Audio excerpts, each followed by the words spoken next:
2018 में पिछले इलेक्शन में 10 में से 8 बूथ कांग्रेस पार्टी जीती और इन 8 में से इन्होंने 6000 लोग उड़ाने की कोशिश की।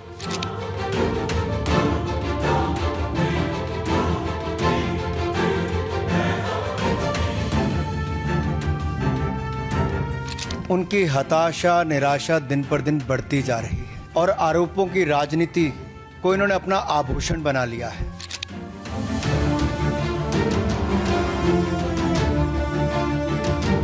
जिनके नाम का दुरुपयोग हुआ किसी का वोट कटवाने के लिए, जिसका वोट कटा वो भी खड़े थे, जिसके नाम से उसका वोट कटवाया वो भी खड़े। तथ्यों से तो अब चुनाव आयोग बच के भाग नहीं सकता।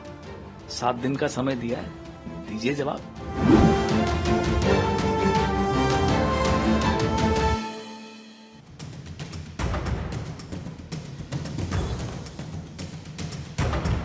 नमस्कार, आप सभी का स्वागत करती हूं भारत 24 पर। मैं हूं आपके साथ पूर्णिमा मिश्रा। शाम के 6 बज चुके हैं और वक्त है दहाड़ का। कांग्रेस सांसद और लोकसभा में नेता प्रतिपक्ष राहुल गांधी ने आज वोट चोरी पर दूसरी बार प्रेस कॉन्फ्रेंस की। राहुल ने 31 मिनट के प्रेजेंटेशन में वोट चोरी के आरोप लगाए और सबूत दिखाने का दावा भी किया। राहुल ने यह दावा किया कि चुनाव आयोग जानबूझकर कांग्रेस के वोटों को निशाना बना रहा है और उनके नाम डिलीट कर रहा है। राहुल इस बार अपने साथ कर्नाटक के एक ऐसे वोटर को भी लेकर आए जिनके नाम वोटर लिस्ट से हटा दिए गए। उन्होंने आरोप यह लगाया कि भारत के मुख्य चुनाव आयुक्त ज्ञानेश कुमार उन लोगों की रक्षा कर रहे हैं जो भारतीय लोकतंत्र को बर्बाद कर रहे हैं। उन्होंने फिर यह कहा कि महाराष्ट्र, हरियाणा और उत्तर प्रदेश में भी यही हो रहा है। राहुल के आरोपों को चुनाव आयोग ने गलत और निराधार बता दिया। चुनाव आयोग ने कहा कि कोई भी आम नागरिक ऑनलाइन किसी का भी वोट डिलीट नहीं कर सकता। किसी का वोट डिलीट करने से पहले संबंधित व्यक्ति को अपनी बात रखने का मौका दिया जाता है। राहुल के आरोपों और चुनाव आयोग की सफाई के बाद इस मुद्दे पर सियासत भी गरमाई। बीजेपी ये कह रही है कि गलत आरोप लगाना राहुल गांधी की आदत हो गई है। राहुल हाइड्रोजन बम फोड़ने वाले थे, लेकिन वो तो फुलझड़ी निकली। अब राहुल गांधी की फुलझड़ी भी फुस हो गई है। राहुल ने अपने ही ऊपर हाइड्रोजन बम फोड़ लिया है। किसके दावे में कितनी सच्चाई है, आज दहाड़ में इसी पर करेंगे चर्चा, लेकिन उससे पहले वार पलटवार। ये देखिए दूसरी बात, जो भी डिलीट कर रहा है वोटर लिस्ट में उसका सीरियल नंबर 1 है। मतलब जो भी वोटर लिस्ट में पहले नंबर पे आता है वही डिलीट कर रहा है। 5वें नंबर वाला, 7वें नंबर वाला, 10वें वाला कोई नहीं कर रहा। तो हो क्या रहा है, सॉफ्टवेयर से यह काम किया जा रहा है। सॉफ्टवेयर प्रोग्राम कह रहा है पहला नाम निकालो और इसका प्रयोग करके डिलीट करो। नेतृत्व में लगभग 90 चुनाव कांग्रेस पार्टी हारी। उनकी हताशा निराशा दिन पर दिन बढ़ती जा रही है और आरोपों की राजनीति को इन्होंने अपना आभूषण बना लिया है। जब इन्हीं के लगाए गए आरोपों को ऑथेंटिकेट करने के लिए कहा जाता है तो पीठ दिखाकर भाग जाते हैं। वो तमाम लोग खड़े थे जिनके नाम का दुरुपयोग हुआ किसी का वोट कटवाने के लिए, जिसका वोट कटा वो भी खड़े थे, जिसके नाम से उसका वोट कटवाया वो भी खड़े थे, और दोनों हैरान थे कि हमारा नाम कैसे आ गया इसमें। तो ये तथ्यों से तो अब चुनाव आयोग बच के भाग नहीं सकता। 7 दिन का समय दिया है, दीजिए जवाब। तो आइए पहले सवाल आपके सामने रखती हूं जिनके इर्द गिर्द आज दहाड़ की चर्चा रहेगी और फिर उसके बाद मेहमानों का इंट्रोडक्शन करवाते हुए दहाड़ की चर्चा की शुरुआत करेंगे। आज पहला सवाल रहेगा, आरोपों की झड़ी, सिस्टम खराब या फिर साजिश बड़ी, वोट चोरी का खुलासा या फिर नया पॉलिटिकल तमाशा, राहुल का वोट चोरी नैरेटिव चुनाव में कितना इफेक्टिव, सियासत बिहार है तभी वोट चोरी पर रार है, राहुल का हाइड्रोजन बम दावों में कितना दम। हमारे साथ बीजेपी के प्रवक्ता अनिरुद्ध सिंह मौजूद हैं, कांग्रेस के प्रवक्ता ईशान त्यागी स्टूडियो में हैं, डॉक्टर मोहम्मद अमीन साहब हैं, पूर्व ज्वाइंट डायरेक्टर इलेक्शन कमीशन के चर्चा का हिस्सा हैं। राकेश शुक्ला जी सीनियर जर्नलिस्ट हमारे साथ मौजूद हैं और सौरभ दुबे जी राजनीतिक विश्लेषक के तौर पर दहाड़ का आज हिस्सा बने। आप सभी मेहमानों का बहुत बहुत स्वागत करती हूं और डॉक्टर मोहम्मद अमीन आपके साथ ही शुरुआत करते हैं, क्योंकि आज तो सीधे सीधे ज्ञानेश कुमार पर हमला बोलते हुए राहुल गांधी ने कई सवाल उठाए और फिर से वोट डिलीशन का मुद्दा दूसरी प्रेस कॉन्फ्रेंस में वो लेकर आए हैं। आप लोगों की तरफ से कहा जा रहा है कि राहुल गांधी के सारे दावे झूठे हैं, तथ्यहीन हैं। जरा इस पर एक सफाई दे दीजिए या ये बता दीजिए कि राहुल गांधी के आरोप सभी के सभी तथ्यहीन कैसे हैं?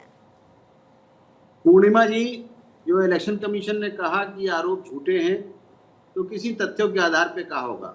आप सभी को पता है कि आप लोग इलेक्शन कमीशन के अंदर साइट पर जाके वोटर रजिस्ट्रेशन कराते हैं। वोटर रजिस्टर नहीं होता है जब तक कि हमारा बीएलओ वहाँ पर पर्सनली फिजिकली जाता है और सत्यापन नहीं करके आता।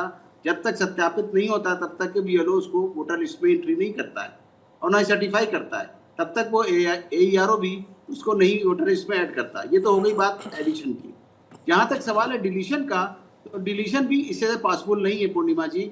जहाँ तक सवाल है डिलीशन का, हो सकता है आप ऑनलाइन कर सकते हैं, लेकिन डिलीशन तभी होगा जबकि हमारा बीएलओ जाएगा और पड़ोस में राइट और लेफ्ट दोनों तरफ से वो विटनेस लेता है कि ये इनका कारण क्या है, ये माइग्रेट कर गए हैं, छोड़ गए हैं, जाना चाहते हैं, क्या है। और उन दोनों पड़ोसियों का फ़ोन नंबर भी लाता है, पता भी लाता है और उसके बाद AERO को सबमिट करता है। AERO उसकी हियरिंग करता है। 1 हफ्ते के बाद उसको नोटिस जाता है। जब तक वो आता नहीं है तब तक डिलीशन संभव नहीं है। यह है बात क्लियर कट। इस तरह कहना कि कोई किसी का वोट डिलीट कर देगा, हम आपका वोट डिलीट नहीं कर सकते साइट पे जाके, और ये सब कहने की बात है। और इस तरह के जो आरोप इलेक्ट्रॉनिकली लगाए जा रहे हैं, मुझे लगता है ये एक अंतर्राष्ट्रीय साजिश है।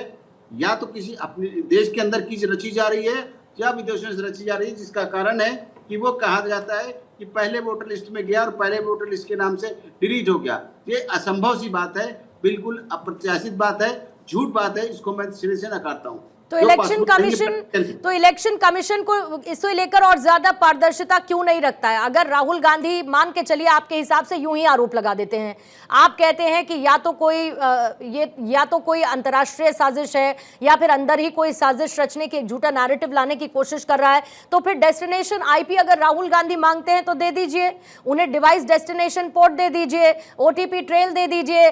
पारदर्शिता तो बनी रहनी चाहिए ना सर। एट द एंड एक वोटर को यह नहीं लगना चाहिए कि उसके साथ देश में लोकतांत्रिक ढांचे में ठगी की जा रही है।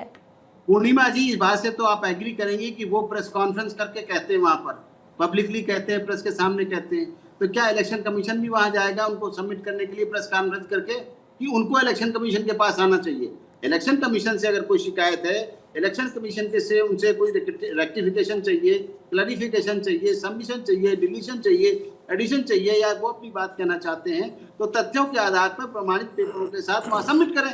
उस पर इलेक्शन कमीशन उनको जवाब देगा और उस पर एक्शन लेगा, चाहे वो जितना बड़ा से बड़ा अधिकारी। मैं आपको एक सिंपल सा उदाहरण देना चाहता हूँ कि हमारे याद होगा को KJ राव हुआ करते थे सेक्रेटरी इलेक्शन कमीशन। उन्होंने लालू यादव के यहाँ जब वो गए थे तो यही रिवीजन वोटर लिस्ट का नाम था जिसके कारण वहां पर हुआ था, और वो करने के बाद आए थे और वहां पर देखिए लालू की सरकार चली गई। लालू ने भी इलेक्शन कमीशन के ऊपर, अधिकारियों के ऊपर आरोप लगाए थे। क्या हुआ? अभी मैं बताऊं आपको, KJ राव वो शख्स हैं जिनको कि उनकी किताब भी आप पढ़ लीजिएगा, GP पे लिखा है उन्होंने, और उनको राष्ट्रपति कलाम साहब ने अवार्ड भी दिया था इसीलिए कि वो एक्सीलेंट और ईमानदार ऑफिसर थे। उन्हें वही एक ऑफिसर ऐसे थे जिन्होंने इसी वोटर रिवीजन के पीछे अमृतसर के DM और 4 SDM को सस्पेंड कराया था, और वो हाई कोर्ट गए वहां पर DM और SDMs, लेकिन उसको बहाल रखा हाई कोर्ट ने भी, और ये कहा कि जो इलेक्शन कमीशन ने डिसीजन दिया है बिल्कुल सही दिया है। वो लोग गलत पाए गए थे इसलिए उन पर एक्शन हुआ था। यानी इलेक्शन कमीशन किसी उच्च से उच्च अधिकारी को एक्शन लेने में डरता नहीं है और न ही कोई पक्षपात करता है, चाहे वो हमारा अधिकारी हो चाहे वो कोई हो। अगर वो दे देंगे तो क्या दिक्कत है उसे लिख के देने में, लेकिन नहीं देंगे तो कैसे इलेक्शन कमीशन अपने आप ले लेगा अधिकार कि हम उसको ऐसा मान लें? प्रेस में जाने से क्या फायदा? जब नहीं, कोई जनता बात- के बीच में है सर, जनता के बीच में है। जनता की जनता- अदालत, चली जनता की जाएगा। अदालत तो देखिए सर सबसे बड़ी अदालत है। जाएगा। जनता की अदालत तो सबसे बड़ी अदालत है अमीन साहब। और अगर आप ये कहते हैं कि इलेक्शन कमीशन थोड़े ही जाएगा राहुल गांधी के पास, राहुल गांधी को आना चाहिए, तो इलेक्शन कमीशन ने फौरन तथ्यहीन है आरोप ये तो बता दिया ना। अगर तथ्यहीन है आरोप ये बता दिया तो ये भी तो बता दे कि तथ्यहीन है, तो फिर कैसे है सर? तो बता तो रहा हूं मैं ऐसे। नहीं, आप कह रहे हैं कि डिलीशन नहीं हो सकता, लेकिन वो तो कह रहे हैं ना कि फिर सॉफ्टवेयर है। वो तो कह रहे हैं कि सॉफ्टवेयर है जो नंबर 1 को डिलीट कर देता है। देखिए, आप देखिए, जिससे मामला है उसके पास आएंगे। हाई कोर्ट का मामला हाई कोर्ट के पास जाएंगे, सुप्रीम कोर्ट का मामला सुप्रीम कोर्ट, सीबीआई का मामला है सीबीआई को जवाब देंगे। ठीक है। इलेक्शन का मामला है इलेक्शन कमीशन को जवाब दीजिए। पार्लियामेंट का मामला है पार्लियामेंट में कहिए आके। पार्लियामेंट के बाहर से नहीं होता है कि आप बाहर कहिए, पार्लियामेंट के अंदर कहेंगे, वो स्पीकर उस पर डिसीजन देगा। इसी तरह से इलेक्शन कमीशन है हमारा, इलेक्शन कमीशन डिसीजन तब देगा जब उसके पास आप सबमिशन करेंगे पेपर को। पेपर नहीं करेंगे उस पर कोई एक्शन नहीं होगा।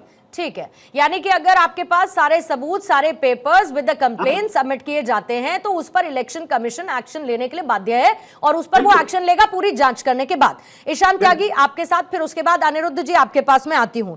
ईशान त्यागी, राहुल गांधी ने आज कहा कि भाई मैं सारे के सारे सबूत रखूंगा, वोटर्स को भी वो लेकर आए जिनके नाम डिलीट कर दिए गए, सॉफ्टवेयर से लेकर नंबर 1, ये तमाम बातें उनकी तरफ से की गई। कर्नाटक की सीआईडी का भी जिक्र किया गया, कैसे 18 बार उन्होंने बोला इलेक्शन कमीशन को, लेकिन उनको कोई जवाब नहीं मिला।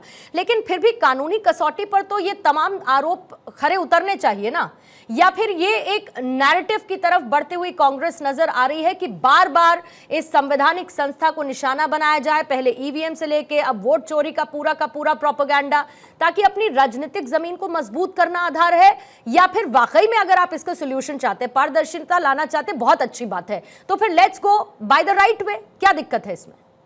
पूर्णिमा ji, what is the right way? Right way क्या है? राइट वे वो है कि जब आप तथ्यों के साथ मौजूद होके, तथ्यों के साथ बैठ के एक प्रेजेंटेशन के माध्यम से राहुल गांधी जी ने जिस तरह से दिखाया, पहले भी महादेवपुरा के समय भी और अब की बार भी, कि तथ्यों के साथ उन्होंने ये प्रेजेंट करा कि इलेक्शन कमीशन वोट चोरों की मदद कर रहा है। वो कौन वोट चोर हैं ये सब जानते हैं इस बात को। तो ये तथ्यों के साथ दिखाया उन्होंने। क्या इलेक्शन कमीशन ने एक भी तथ्य पेश किया? अभी यहां पे अमीन साहब बोल रहे थे, डेकोरेटेड ऑफिसर रहे होंगे अपने जमाने के, लेकिन सर थोड़ा सा पढ़ के आना चाहिए था आपको। आपने ये बोला कि जो डेस्टिनेशन आईपी, पूर्णिमा जी आपने सवाल पूछा, डेस्टिनेशन आईपी दे दीजिए, डेस्टिनेशन पोर्ट्स दे दीजिए, ओटीपी का ट्रेल दे दीजिए, ये सब सिर्फ कांग्रेस पार्टी नहीं मांग रही है, इसको मांग सर एक अब पूर्णिमा जी इस तरह से, मैं उनके बीच में नहीं बोला। जब आप सबमिट करेंगे आगे इलेक्शन, उन्होंने ये कहा कि आप ये सब सबमिट कर दीजिए, वो बाध्य है। मैंने इसीलिए उनसे आखिरी सवाल किया। हाँ, वही तो मैं ठीक है। मोहम्मद अमीन साहब सुनिएगा, अमीन साहब को एक बार सुन लेना ठीक चाहिए। है, अमीन साहब सुन लीजिए पहले कांग्रेस का पक्ष क्या है। अब आप टीवी पे क्यों वोट चोरी करवा रहे हैं सर? टीवी पे क्यों वोट चोरी करवा रहे हैं विपक्ष के साथ? या हमको सबमिट करेंगे। अमीन साहब, पूर्णिमा जी देखिए, जो वोट चोरी की बात अभी करी गई कि भाई आपकी डेस्टिनेशन पोर्ट्स हो गए, डेस्टिनेशन आईपी हो गई, और जो ओटीपी का ट्रेल है वो दे दीजिए। अभी इन्होंने कहा कि कांग्रेस पार्टी को चुनाव आयोग से लिखित में मांगने चाहिए। लिखित में तो सीआईडी मांग रही है कर्नाटक की, लिखित में तो 18 लेटर सीआईडी लिख चुकी है मुख्य चुनाव आयोग को, यहां पर जो इलेक्शन कमीशन ऑफ इंडिया को, मुख्य चुनाव आयुक्त को लिख चुकी है 18 चिट्ठियां, लेकिन एक का भी जवाब अभी नहीं दिया है। इलेक्शन कमीशन ऑफ कर्नाटका ने चिट्ठी लिखी है इलेक्शन कमीशन ऑफ इंडिया को कि जो सीआईडी की जांच है उसमें सहयोग करिए, उनके जो सवाल है उनका जवाब दीजिए, उनकी चिट्ठियों का जवाब दीजिए। लेकिन इलेक्शन कमीशन ऑफ इंडिया जो कि एक पारदर्शी संस्था होनी चाहिए, वो पारदर्शी तरीके से जांच में सहयोग नहीं कर रही है। तो ये जो तीनों ही चीजें हैं, ये सीआईडी मांगने का काम कर रही है। आपको जवाब देना है तो कर्नाटक की सीआईडी को जवाब दीजिए। अब आइए दूसरी बात पे पूर्णिमा जी, आपने बोला कि ये नैरेटिव है, या आपने इसको एक शब्द यूज किया कि हम प्रोपेगेंडा कर रहे हैं। प्रोपेगेंडा कौन करता है पूरे देश में? सबको मालूम है, भारतीय जनता पार्टी उसके लिए मशहूर। नैरेटिव मैंने कहा, हमने प्रोपेगेंडा शब्द आपका इस्तेमाल किया था, वापस उधर रिवाइंडिंग देख लेंगे, कोई बात नहीं। प्रोपेगेंडा इस देश में कौन करता है? भारतीय जनता पार्टी करती है। हम तथ्यों पे बात करते हैं। हम जब बात करते हैं तो फैक्ट्स एंड फिगर्स के साथ बात करते हैं। हम सवाल पूछते हैं चुनाव आयोग से कि आप हमें 45 दिन के बाद जो फुटेज है वो क्यों नहीं देते हैं? वो कहते हैं कि माताओं बहनों की जो प्रिवेसी है वो भंग होती है। हम कहते हैं आपसे आप डिजिटल वोटर लिस्ट दे दीजिए, लेकिन हमें वो नहीं दी जाती। हम कहते हैं आप जो अगर हमें नोटिस भेजते हैं तो चुनाव वोट चोरी का जो एक आरोप है वो अनुराग ठाकुर भी लगाते हैं, लेकिन आप उनको नोटिस नहीं भेजते। अब आइए बहुत महत्वपूर्ण बात पे, ये जो सारा मुद्दा है, ये मुद्दा है वोट चोरी सुनियोजित रूप से सॉफ्टवेयर के थ्रू कॉल सेंटर्स में बैठ के, या कह लीजिए हो सकता है भारतीय जनता पार्टी के जो चुनाव के समय वॉर रूम सेटअप होते हैं उससे की जा रही है। हो क्या रहा है, अभी चुनाव आयोग ने बोला कि ऑनलाइन एप्लीकेशन नहीं भेज सकते, ये सरासर झूठ है। आप चुनाव आयोग के ट्वीट निकाल के देख लीजिए, फॉर्म 7 की ऑनलाइन एप्लीकेशन हाँ, आप वो जाके मेरे भर सामने सकते है। हैं। आप फॉर्म 7 की जब एप्लीकेशन भरने जाएंगी पूर्णिमा जी, तो आपको कितना समय लगेगा ये भी जनता को बताइएगा, क्योंकि आज एक ऐसा वाकया राहुल गांधी जी ने दिखाया है कि सूर्यकांत नाम के एक व्यक्ति के जो आईडी है उसको पता भी नहीं है कि उसने वोट कैंसिलेशन के लिए, उसने किसी का वोट काटने के लिए फॉर्म भरा है, फॉर्म 7 भरा है, लेकिन 14 मिनट में 12 फॉर्म भर दिए गए हैं, जिसमें ओटीपी की भी रिक्वायरमेंट होती है, कैप्चा की भी रिक्वायरमेंट होती है, सारी डिटेल्स भी भरनी पड़ती है। तो ये मैनुअली इम्पॉसिबल है, ये पॉसिबल ही नहीं है। तो क्या सॉफ्टवेयर का दुरुपयोग करके भारतीय जनता पार्टी लोगों के वोट कैंसिल करने का काम कर रही है? क्योंकि हमने हर चुनाव में देखा है, हमने भी चुनाव लड़वाए हैं, हमने भी चुनाव लड़े हैं, हमने कई कैंडिडेट्स के साथ देखा है, और देश की जनता इस बात से रिलेट करेगी कि देश में कहीं भी किसी का भी वोट जब कट जाता है तो कोई भी नोटिफिकेशन नहीं आता, कोई भी पोस्ट नहीं आती, कोई ये पूछने नहीं आता कि आपका वोट कटा है कि आप यहां रहते हैं कि नहीं रहते हैं। और अगर अभी जैसे कि अमीन साहब भी कह रहे थे कि 2 लोगों का वहां पे मोबाइल नंबर भी दर्ज होता है, 2 लोगों से पूछा जाता है, तो उन्हीं का डेटा देते चुनाव आयोग कि जितने वोट काटने के लिए एप्लीकेशन दिए गए थे तो क्या उन पड़ोसियों से जाके पूछा गया। और सबसे प्रमुख बात, वोट चोरी कैसे पकड़ी गई इसमें, कि जो पहला उस जो बूथ का जो पहला वोटर है वही हमेशा क्यों आकर वोट काटने की एप्लीकेशन यानी कि फॉर्म 7 जमा करने का काम करता है। तो इन सब सवालों का जवाब चुनाव आयोग को देना चाहिए।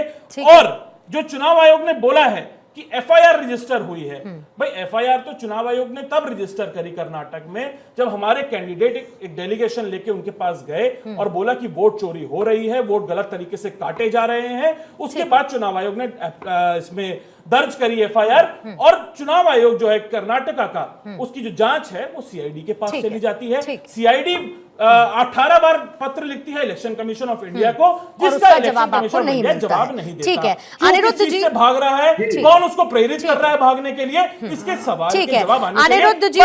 अनिरुद्ध जी ये कह रही है कांग्रेस पार्टी बार-बार, जल्दी से क्यों भारतीय जनता पार्टी बार-बार एक ऐसे बच्चे को प्रोटेक्ट कर रही है जो अपना होमवर्क ही करके नहीं आता है। हम सवाल पूछते हैं चुनाव आयोग से, मिर्ची लगती है भारतीय जनता पार्टी को, और वो तुरंत प्रेस कॉन्फ्रेंस करने का काम करते हैं। ठीक है, आपके हिसाब से जो बच्चा है वो एक संवैधानिक संस्था है और कई ऐसे चुनाव करवाए पहले से लेके अब तक जिसमें आपकी सरकारें केंद्र में रही, आज भी राज्यों में आपकी सरकारें भी हैं। ठीक है, अब तो नाम लेकर करिए ना, फिर जब खुला आरोप लगा दिया तो नाम लेकर करिए, फिर नाम लेकर करिए, क्या समस्या है। अनिरुद्ध जी, सबसे बड़ी बात कि राहुल गांधी जितने आरोप लगाते हैं, आप बार बार कह देते हैं कि भाई बेकार आरोप हैं, हाइड्रोजन बम फोड़ने वाले थे, ये तो फुलझड़ी निकल गई। आपको नहीं लगता कि कहीं ना कहीं एक सीरियस स्क्रूटनी की जरूरत है? अगर समस्या का प्रतिशत 0.1% भी है तो इसका समाधान निकलना चाहिए लोकतांत्रिक सुरक्षा के लिए, लोकतांत्रिक अधिकारों की सुरक्षा के लिए। पूर्णिमा जी, राहुल गांधी जी राजनीति के गजनी बन गए, वो पुरानी सारी चीजें भूलते चले आए। इनको बोल दीजिए एक बार, मैं अब बता रहा हूं, मैंने किसी का नाम नहीं लिया, इतनी देर बहुत ही सभ्यता के साथ बड़े आदर ठीक है, मैं बोल इस तरह की बात। अनिरुद्ध जी बचेंगे पर्सनली कोई भी इस तरीके की शब्दावली का इस्तेमाल करने से, बाकी आगे बात है। ठीक है, मैंने बोल दिया, मैंने बोल ठीक है, मैंने जनता सब बड़ी सम्मानित डिबेट है, यूटिलाइज करिए। ठीक है, अनिरुद्ध जी बोलिए। कहता भी दीवाना, सुनता भी दीवाना। राहुल गांधी का हालत ये हो चुकी है, ये पेगासिस में जाते हैं, सुप्रीम कोर्ट कहता मोबाइल फोन जमा कर दो, भाग के चले आते हैं। रफेल में जाते हैं, कोर्ट के आगे सरेंडर करते, माफी मांगते, भाग के चले आते हैं। हिंडनबर्ग का मुद्दा उठाते हैं, हिंडनबर्ग बंद हो जाता, अमेरिका सरकार उस पर एफआईआर करती है, भाग के चले आते हैं। पीएम केयर का मुद्दा उठाएंगे, तमाम तरीके, जैसे होता मोबाइल फोन बेचने निकले हैं कि हर साल एक नया मॉडल लॉन्च करेंगे आरोप का। ईवीएम पे मुद्दा उठाए हरियाणा में कि बैटरी डिस्चार्ज हो गई, बैटरी डिस्चार्ज वाला मुद्दा उठाए, 1642 पेज का चुनाव आयोग ने रिप्लाई दे दिया, वो मामला वहां से भाग लिए। फिर महाराष्ट्र का चुनाव होता है, वो कहते हैं कितने मामले, 1 लाख से ज्यादा वहां पे बूथ लेवल एजेंट इनके थे, 1 लाख से ज्यादा बूथ है वहां पे, केवल लोकल लेवल पे 89 मामले आते, वहां से भाग जाते हैं। फिर इनके इंडिया अलायंस के पार्टनर चाहे अभिषेक बनर्जी हो चाहे उमर अब्दुल्ला हो, वो कहते हैं कि आप अपने पे राहुल गांधी जी सुधार करिए, दूसरों पे आरोप मत लगाइए। जैसे पाकिस्तान क्रिकेट टीम है कि हार जाती है और अंपायर बदलने की बात करती है, उसी से प्रेरित हो गए हैं राहुल गांधी, वो उनसे है या ये इनसे। अब जब सारे मुद्दे फेक हो गए तो अब एक नया मुद्दा एसआईआर का लेके चले आए। इन्हीं की सरकारों में 10 से ज्यादा बार एसआईआर होता, तब किसी का न नाम कटा न नाम जुड़ा।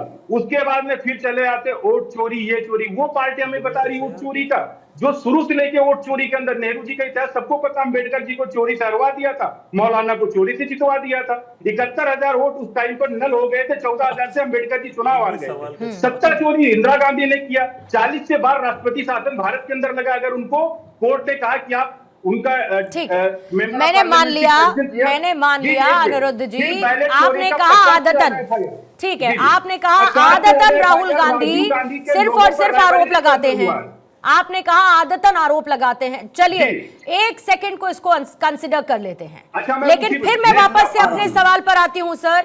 अगर 0.1% भी एरर की संभावना है तो क्या उसको करेक्ट नहीं करना चाहिए? स्क्रूटनी की जरूरत नहीं है? मैं कह रहा हूं 1 नहीं, 0.1 नहीं, 0.0001% अगर है।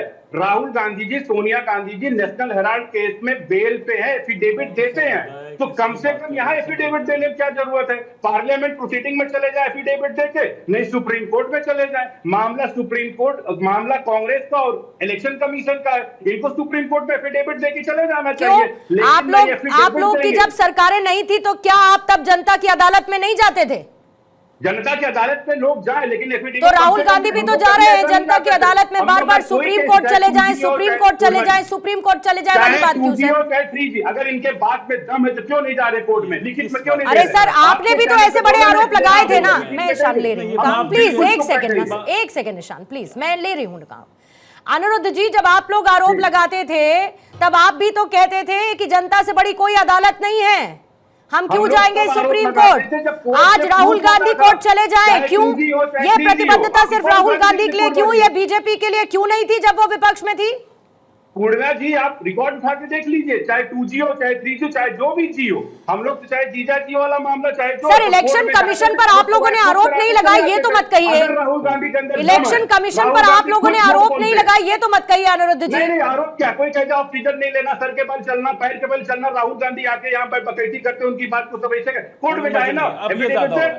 अब ये ओवर हो रहा है, नहीं, अब ये ओवर हो रहा है। लोकल लैंग्वेज, अरे लोकल लैंग्वेज है, फिर वही बात, फिर वही बात।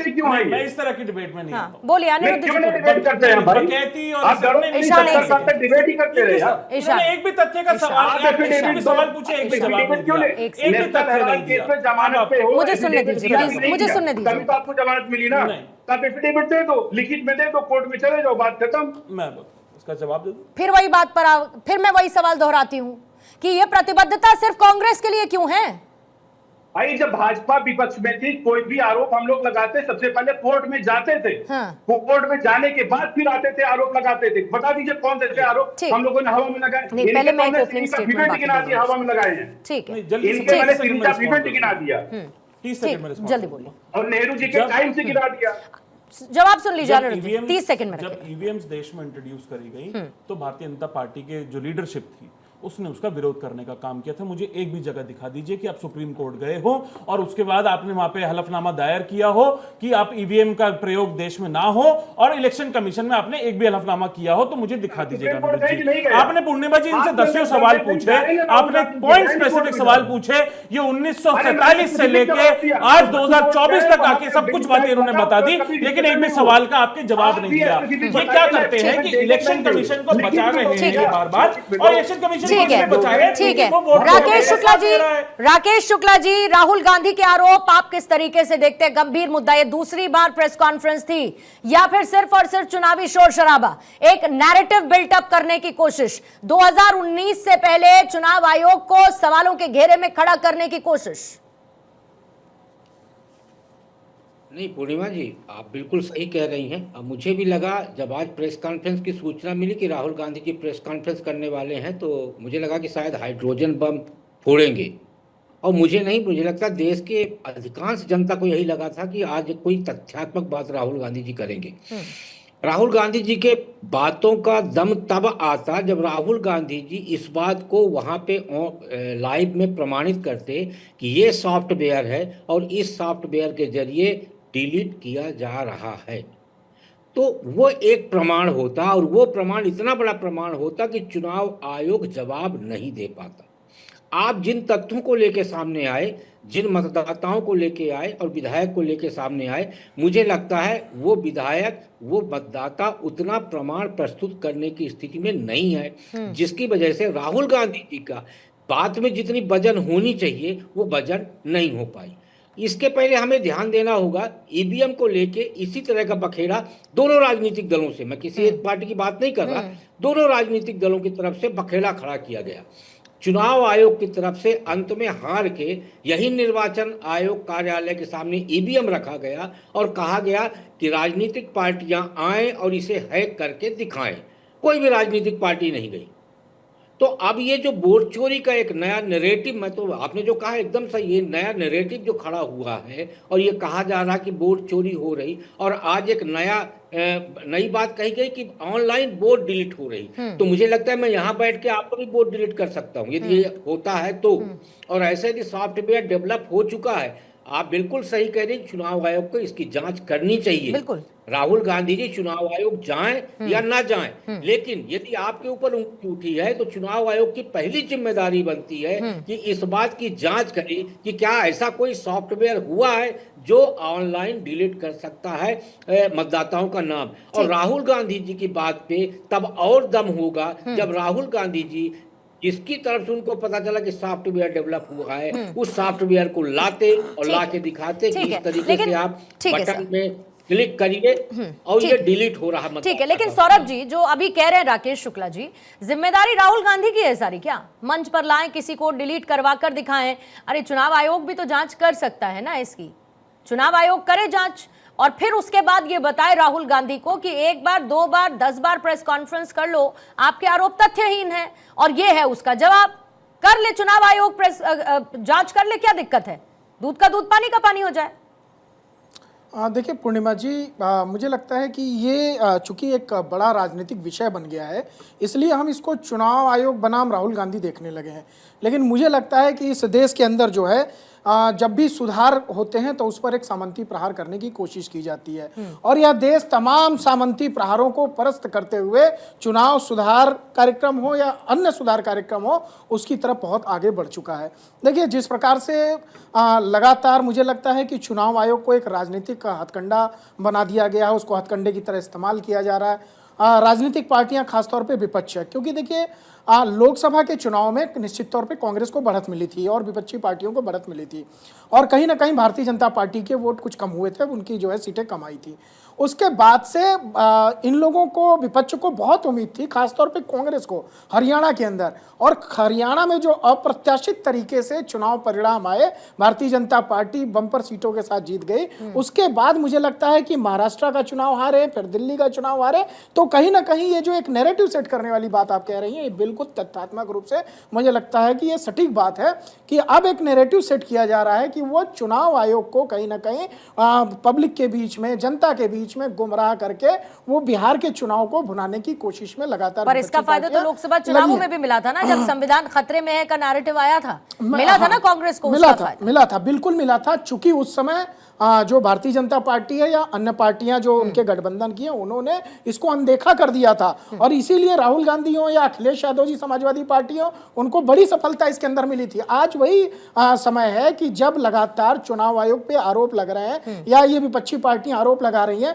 मुझे लगता है कि एक ट्रैप में चुनाव आयोग भी कहीं ना कहीं फंस गया है। अगर आप ये 1-2 महीने का वार देखेंगे, चुनाव आयोग ने जिस तरह से प्रेस कॉन्फ्रेंस की, तमाम जो है सफाइयां देने की कोशिश की, जनता से सफाइयां मांगने लगे, वो उनको करने की मुझे लगता है सफाइयां तो 24 के बाद भी दी गई थी, लोकसभा चुनावों के बाद भी चुनाव आयोग की तरफ से प्रेस कॉन्फ्रेंसेस की गई थी। नहीं, वो चुनाव आयोग अपने तरह से करे। देखिए मैं कह रहा हूं बार बार कि इस देश के अंदर चुनाव आयोग को एक बहुत बड़े स्तर पे चुनाव सुधार करने की आवश्यकता है, क्योंकि लोकसभा चुनाव में वोट परसेंटेज बहुत कम हुए थे। तब ये कहा गया था कि गर्मियों की वजह से लोग नहीं निकले और वोट कम पड़े हैं, उसको थोड़ा ठंडियों में लाया जाए। तो इस तरह के छोटे छोटे ऐसे कई विषय हैं जिसको चुनाव आयोग को काम करना चाहिए। ठीक। लेकिन जब भी कुछ ऐसी बातें आ रही हैं, लगातार ये देख रहा है कि विपक्ष बहुत ही आक्रामक तरीके से राहुल गांधी जी जिस तरह से पटकथा लिख रहे हैं, पार्ट 1 पार्ट 2, और वो मुझे लग रहा है कि बहुत बड़ी बात है कि अगर चुनाव आयोग इस पर कोई कड़ी कार्रवाई उनको करनी चाहिए, या तो जवाब दें या कड़ी कार्रवाई दें, क्योंकि जनता के प्रति जो है,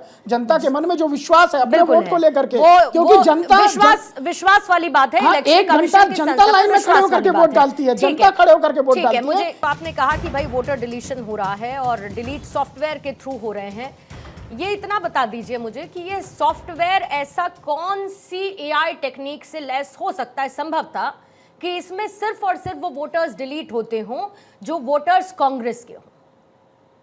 पूर्णिमा जी देखिए, ऐसा है, वार्ड वाइज जो होती है वो वोटर की मैपिंग होती है, बूथ वाइज मैपिंग होती है, हर पार्टी के पास होती है, भारतीय जनता पार्टी के पास भी होती है और कांग्रेस के पास भी है।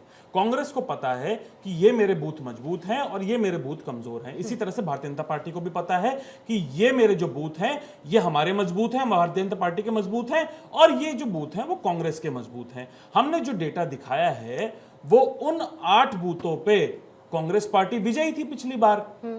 इस बार तभी तो वोट चोरी कही गई ना उस पर। अब आइए दूसरी बात, एक मिनट सौरभ शुक्ला जी ने इसी पर बात, क्योंकि मैं इसी सॉफ्टवेयर बस एक सेकंड क्विकली इसी पर एक बात ले रही हूं। अच्छा ठीक है, आपके वो वोटर्स थे, आप उस पर मजबूत थे उस फलाना जगह पर, और फिर उसके बाद क्योंकि आप जीते थे फिर आप कह रहे हैं वोट चोरी हो गई, तो क्या अधिकार नहीं है वोटर को अपना मन बदल लेने का? मतलब लेट्स से कि भाई आप आज कांग्रेस को पसंद करते, कल नहीं करते, कोई वोटर है जो आज बीजेपी को पसंद करता हो सकता है कल को ना करे, तो क्या वोटर को अधिकार नहीं है अपना मन बदल लेने का? देखिए, कि अब मैं कांग्रेस को वोट नहीं दूंगा। इसकी डिटेल में जब आप जाएंगे तो आपको ये समझ आएगा कि जो हमारे जो वार्ड प्रेसिडेंट होते हैं वो जिस तरह से काम करते हैं, पार्षद बनते हैं, उसके अंदर कौन कौन से बूथ आते हैं वो मजबूत होते हैं। आई एम श्योर आप साइलेंट वोटर्स के उसको तो समझते ही होंगे ना, ऐसे भी तो वोटर्स होते हैं जो बताते ही नहीं किसके साथ। वही मैं कह रही हूँ कि कई पहलू हैं, तो कई पहलुओं का क्रक्स ये कांग्रेस ने, जाएंगे तो एक घंटे नहीं, की आप अलग कई से डिबेट पहलुओं बुला का लीजिएगा, क्रक्स ये कैसे हो सकता है कि सिर्फ वोटर डिलीशन उन वोटर्स का हो रहा है जो कांग्रेस के वोटर्स हैं, ये क्रक्स कैसे हो सकता है? मैं वही बता रहा हूँ ना आपको, वही तो बता रहा हूँ। हर पार्टी के पास मैपिंग होती है कि कौन से बूथ किसके मजबूत हैं। और क्योंकि मैं इंजीनियर हूं, आपने पूछा कौन सा सॉफ्टवेयर ऐसा हो सकता है, आजकल कई सारे बॉट्स बनते हैं, कई सारे इस तरह के रोबोटिक ऑटोमेशन के जो प्रोसेसेस हैं वो बन जाते हैं जो कंप्यूटर्स पे सॉफ्टवेयर्स पे काम करते हैं, ये हर कंपनियां यूज कर रही हैं। आपका होना बड़ा अच्छा है, लाइव डेमो में दिखा दीजिए, सब खत्म। वही तो बता रहा हूं, आप तो साथ में आपको मंच पर होना चाहिए था ईशान उस वक्त। शुक्ला जी ने एक सवाल उठाया, ये है फॉर्म 7।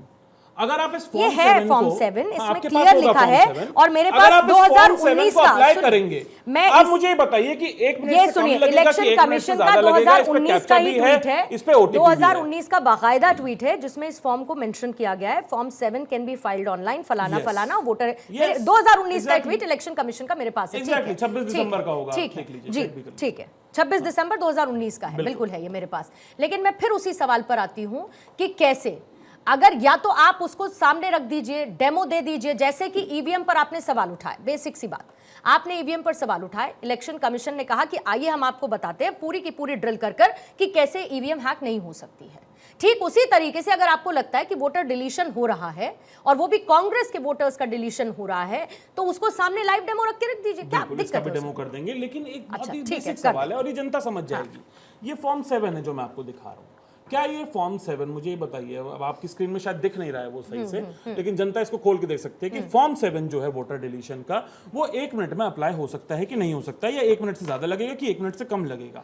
मेरा सिंपल सा सवाल ये है कि एक सूर्यकांत व्यक्ति के साथ अगर ऐसा हो सकता है कि 14 मिनट में वो 12 फॉर्म उसके भरे जाते हैं उसके नाम से, तो क्या ये सॉफ्टवेयर की तरफ अंदेशा नहीं है? और दूसरी बात, एक व्यक्ति सुबह 4 बजे उठ के एप्लीकेशन आ रही है 4 बजे उसकी, और 36 सेकंड के अंदर अंदर वो अप्लाई कर दे रहा है इसको, तो ये साफ साफ दिखाता है कि ये सॉफ्टवेयर के जरिए किया जा रहा है। इसका आप जवाब दीजिए, अनिरुद्ध जी, फिर आपका काम कर लेते हैं। बिल्कुल, सौरभ भाई ने भी एक बात बोली, मेरे साथ ही बैठे हुए, सौरभ भाई मेरे साथ बैठे, इनकी बात पे मैं जवाब देता हूं।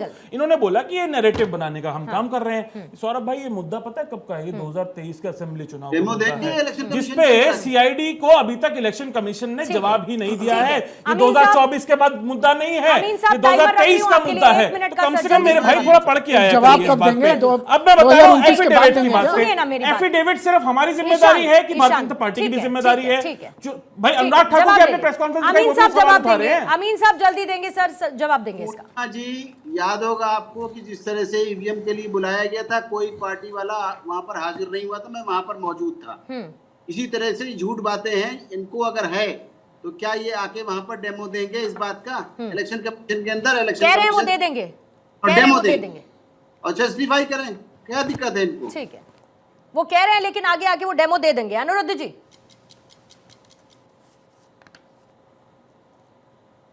अनम्यूट करेंगे। हाँ, ठीक है सर, परफेक्ट है, परफेक्ट है, बोलिए। जहां से चुनाव हार रहे हैं, इसका मतलब वहां से वोट चोरी हो रहा है, ये आरोप लगाना ये तो हम उनका है। जीते हैं। यानी कि देश में हर जगह चुनाव हार रहे हैं, बढ़िया आप आरोप लगाते थे। देखिए होता क्या है, आरोप लगा कौन रहा है उसका बैकग्राउंड भी बहुत इंपॉर्टेंट होता है। उसने पीछे पीछे कौन कौन से किस किस तरीके से आरोप लगाए। कोर्ट में भी लोग जाते हैं ना। अब कोई चोर जाके कह दे कि नहीं शपथ लेके बैठ जा, बोल दे नहीं नहीं सब कुछ गीता की कसम खा के कहता हूँ सब सही, ऐसा तो संभव नहीं है कि कोर्ट सबको मान लेगा। उसको भी पता है कि भैया आपने पेगासिस पे क्या बोला, आपने राफेल पे क्या बोला, आपने कहां पे क्या बोला। तो जाहिर सी बात राहुल गांधी की एक हैबिचुअल ऑफेंडर हो चुके हैं। अभी उन्होंने कह दिया कि जहां हम चुनाव हार रहे हैं, इसका मतलब ये एक जगह पे आलंद में उनका विधायक चुनाव जीतता है, उन्हीं का विधायक चुनाव जीतता है। इसका मतलब वो चोरी वायनाड में वो चोरी से जीते। वही तो वो कह रहे हैं, वही कह रहे हैं नहीं, कि तो जीते। जहाँ हार रहे हैं वही तब वो भी कह सवाल रहे उठा हैं रहे कि हैं हम, जीते। और जहाँ उससे जीत रहे हैं तब भी सवाल उठा रहे उससे हैं। पहले हम बीजेपी सवाल इसलिए उठा रहे हैं बीजेपी का कैंडिडेट एक जीता भी था, बाद में मतदाता के कांग्रेस का साथ कैंडिडेट गलत वहां नहीं पर होना जीता। चाहिए देश में। नहीं, अगर तो एक सब भी मान रहे मतदाता हैं, का वोट वो तो कट सब रहा मान है रहे हैं, वो वो सब मान गलत रहे है। हैं। बिल्कुल नहीं वो होना देश के चाहिए। लोकतंत्र बिल्कुल पे नहीं होना कटता है, वो देश के ठीक लोकतंत्र है, पे गलत ठीक है, है। जवाब दीजिए। अनिरुद्ध जी बात पूरी करेंगे जल्दी से सर, 10 सेकंड में प्लीज। मैं तो भी ये बोल रहा हूँ 1642 पेज का रिप्लाई आ गया था ना हरियाणा चुनाव में, जब बैटरी डिस्चार्ज की बात की तब का मुद्दा चला गया। वहां पे महाराष्ट्र में अरे भैया आप सारे मुद्दे घुमा दिए आपने, सब चीजों की बातें कर ली। आप इंदिरा जी से लेके मौलाना साहब से लेके बी.आर. अम्बेडकर साहब से लेके सबकी आपने बात कर ली, लेकिन एक भी बार अभी करंट मुद्दे पे आप नहीं बोले भाई। कम से कम करके आते हैं इस डिबेट के बारे में। राकेश सर, आपको लगता है डिबेट नहीं है मेरे भाई? आपको लगता है राकेश सर, ये जो लगातार मुद्दे उठाए जा रहे हैं, इसका एक लॉन्ग पॉलिटिकल गेन क्या कांग्रेस या राहुल गांधी को एक मजबूत नेता के तौर पर, जिसको लोकतंत्र की चिंता है, जो लोकतंत्र को सुरक्षित रखना चाहता है, भले ही कितने भी सवाल उठाने पड़े, ऐसी डेवलप होगी या इसका नुकसान संभव दिखता है आपको? देखिए, अभी तक जो मेरा अनुभव रहा है, 2009 में इसी तरह ईवीएम का सवाल भारतीय जनता पार्टी की तरफ से तब उठाया गया था जब Lal Krishna Advani ji PM in waiting थे। तब इसलिए उठाया गया कि हमें एक चेहरे पे आने वाली खरोंच से बचाना है। उसके बाद कांग्रेस और जो विपक्षी गठबंधन है वो ईवीएम को इशू बनाया, क्योंकि लगातार चुनाव हार रहा था विपक्ष। तो उस समय भी अपने नेता के चेहरे पे आने वाली खरोंच को बचाने का मुद्दा था। अब वो मुद्दा खत्म हो गया, तो वोट चोरी का एक नया नैरेटिव आया है, जिससे चुनाव हारने पर नेता के चेहरे पर खरोंच ना आने पाए। मुझे सिर्फ यही समझ में आ रहा, बाकी वोट चोरी का मुद्दा कहीं कोई बहुत बड़ा प्रभावी मुझे दिखाई नहीं दे रहा। सौरभ जी, अगर इसी इलेक्शन कमीशन इतना ही पक्षपाती है तो फिर एक बहुत ऑब्वियस सा सवाल ये भी आता है कि फिर कांग्रेस कहीं जहां जीतती है फिर जीत कैसे जाती है? मतलब इसमें भी कोई इलेक्शन कमीशन कुछ तो फिर खेल ही कर रहा है, अगर कांग्रेस को जिता भी रहा है कहीं कहीं, और अगर इलेक्शन कमीशन ही जिता रहा है, हरा रहा है तो देखिए इतना डीपली मुझे अरे लगता भैया, है वोट चोर कि कर जान दीजिए। सौरभ जी का टाइम मत वोट लीजिए चोर प्लीज। कर दी, ठीक है, सौरभ जी का अरे टाइम, मेरा सौरभ जी का टाइम उनका। देखिए, मुझे लगता है कि इतना डीपली जाने की जरूरत है नहीं, क्योंकि मुझे लग रहा है कहीं ना कहीं मुझे लग रहा है कहीं ना कहीं जो है ये तो निश्चित तौर पर एक राजनीतिक हथियार बना लिया गया है और इसी के सहारे बिहार का चुनाव लड़ा जाएगा। लेकिन मैं बार बार कह रहा हूं कि देखिए, एक जनता तो ये जो कॉमन सी बात है वो तो जानती है ना। अगर ऐसा कुछ होता तो भारतीय जनता पार्टी 240 पे क्यों सिमट जाती भाई? वो 400 की बात करने वाली 300 पूर्ण बहुमत वाली पार्टी 200 पे आ गई। तो मैं बार बार कह रहा हूं, ठीक है राजनीतिक हथियार बनाइए, लेकिन जनता इसको देखेगी, जनता आपको कितना फायदा मिलेगा नहीं मिलेगा। वोट चोरी करने के बाद भी 240 अमीन साहब, बस एक लास्ट सर 10 सेकंड में प्लीज इसका मुझे जवाब दीजिएगा। आप लोगों ने कहा कि वोटर जिसका नाम डिलीट होता है उसको इसकी जानकारी होती है, तो राहुल गांधी आज जिन लोगों को लेकर आए, तो क्या हिस्सा है वो इस पूरी प्रेजेंटेशन का जो राहुल गांधी रख रहे हैं, या उनको नोटिस गया ही नहीं कि उनका नाम डिलीट हो गया?